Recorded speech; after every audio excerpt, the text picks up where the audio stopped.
being interviewed. Push up! I think Steve Nash is a much better player now than he was when he left the Suns.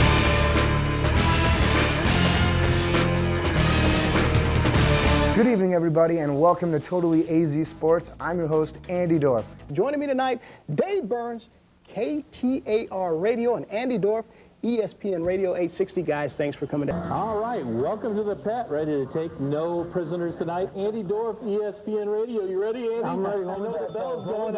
Jay Taylor, former Arizona Cardinal defensive back, and Andy Dorf from ESPN Radio. Guys, thank you so much for coming down.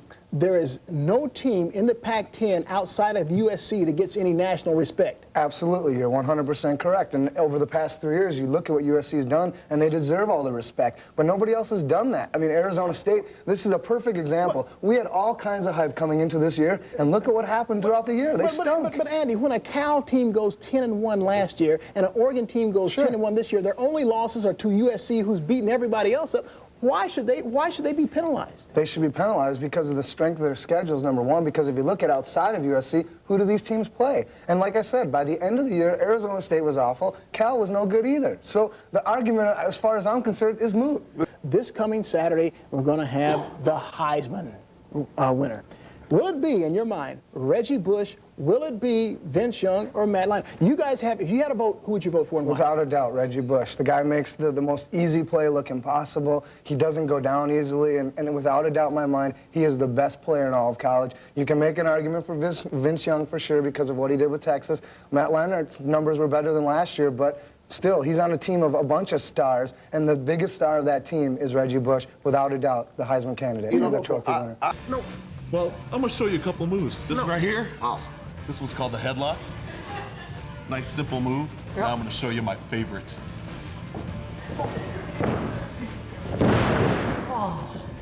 Good Lord.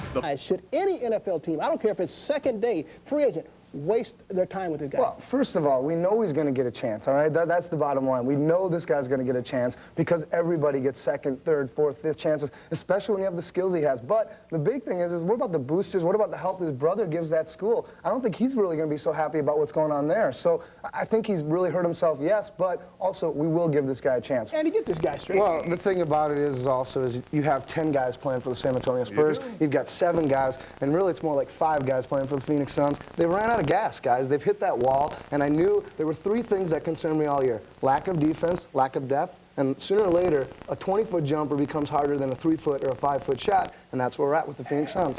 Hello, everybody. Thank you for joining me on Totally AZ Sports. I'm Andy Dorf, but more importantly, I'm being joined by the original son, my favorite son, Dick Van Arsdale. How you doing, Dick? Good, Andy. Thanks a lot.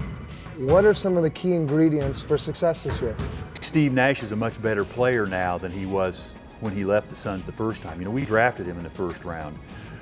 Steve Nash, I told you earlier, he adds something. You can't look at statistics, and you can't judge him by statistics. The greatest thing about Steve is that he is a leader. The players look to him for guidance. I think they really feel comfortable having him with the basketball, and they know if they're open for a shot, he's going to get them the ball at the right time. Always a pleasure talking to my good friend Dick Van Arsdale from the Phoenix Suns. We'll have many more insightful interviews for you here on Totally AZ Sports. Reggie Bush, I guess he'll be the #1 pick of the Texans. That, according to a lot of sources who say that Pete Carroll got assurances from Texans owner Bob McNair that he will take Reggie Bush and not the local favorite, Vince Young. Is that the right fit for the right time for the Texans coming off a 2-14 season? The real question is can this guy be an every down back in the NFL? And I don't know if that's what they're going to do with this guy anyway. They can put him as a slot receiver. Sure. They can let him go out of the backfield. This guy's very versatile, and I agree, the upside is unlimited, so take that chance, of course. Alrighty, folks, inside of Wells Fargo Arena, in the men's locker room, that's where we are right now, and we're going to get a good tour from my good buddy Robbie Aldridge, who's on the basketball team, sophomore guard, number 20 on the team. Hey, Robbie, how you doing? Not much, man. Just chilling. Good to see you. Good to see you. Robbie gave me a great tour of the locker room. These guys have it all, from plasma TVs to a state-of-the-art stereo system where they can just hang out and listen to music, watch TV, or more importantly, check out game film. And to top it all off, they have 4 computers to work on papers, check email, and get in touch with their teachers. Not bad being a student athlete these days. Danica Patrick, you know, she more than lived up to the hype today, I think. The question is she a Tiger Woods type phenom that can make the IRL more popular than NASCAR? Well, I mean, I think she's hot, first of all. She's a good-looking, she's not a sight, she's a sight for sore eyes. Everybody likes to look at her, so you can definitely market around her. And yeah, I mean, I think that what she did today was unbelievable, coming in 4th place and, you know, racing with the guys. I think she did everything that we would have imagined and more because, you know, nobody expected her to do what she did today. And I believe so, yeah. She's hot, man. I like looking at her. Your thoughts? Well, I think that it's the Spurs' experience against the Suns' lack of experience, whether it's the coaching, whether it's the players. They're just not ready for this big-time Western Conference Finals yet, whereas you have Manu Ginobili, whatever you want to call them. You've got Parker, you've got Duncan, and they all go out and do their thing every single night. And we have Marion struggling, we have Q struggling. Everybody's struggling except for Nash and Amari, and you can't do it with 2 guys. You need a whole team like they had all year. Oh, yeah, joining us in the pit tonight, Andy Dorf, ESPN Radio. Dorfman, I got to tell you, I was listening to your show this week. Coop went on and made a big prediction about the Cardinals, saying that they would win 10 games this year. You know, I'm drinking a little of that Kool-Aid myself. I'm thinking maybe 8, maybe 9, but you know, you guys are really giving Coop grief. Talk to me about it. You got to give the guy grief. Come on now. He said that 2 years in a row. 2 years in a row, he's calling 10 and 6 on the program. Then I have callers calling in and saying, listen, Dorf, I like Cooper, but what the heck is this guy talking about? Hey, first of all, let me say one thing. The fact that I may have called 10 and 6 last year, I probably overestimated J.J. Arrington's value. Sure. Now, J.J. had a terrible year. But there's a guy named Edgerrin James in here.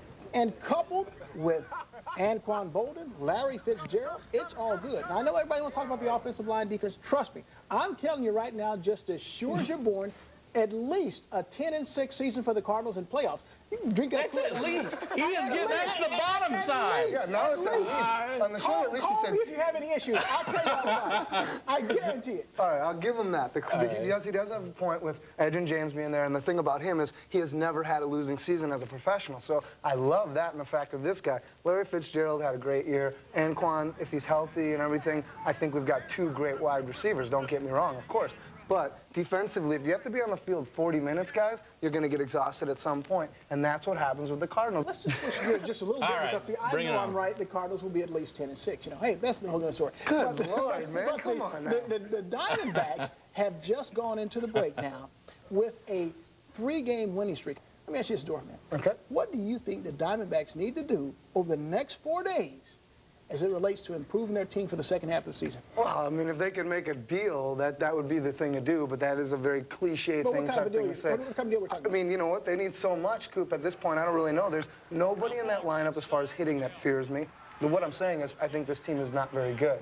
But they're only 5 games out at that same time. So what do they need to do? A lot of things, man. I mean, I don't know where to start, to be honest with you. Is one of them getting rid of Melvin? Because I'm hearing a lot of people that are, again, calling him out saying he just doesn't bring any enthusiasm or passion to the field. You know, that's a very good question, but in the Diamondbacks' history, it's very short, let's face it. The only guy who's really done a good job is Bob Brenly, and we threw that guy out of town. So, I mean, you have to give the guy a little bit of a period of time to be able to do his thing, and I don't think, you know, at this point, we're there yet. Dorfman, good to have you back here on the show, and when we come back, Coop is drinking the Kool-Aid again. 10. Bottom line's what he's saying. We shall see. We'll be back with poll results right after this. Just a small sample of what's to come here on Totally AZ Sports.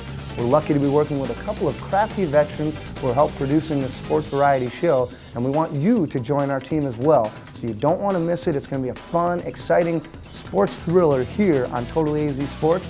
For all the viewers and everybody who helped put the show together, I'm Andy Dorf saying I'll see you next time on Totally AZ Sports.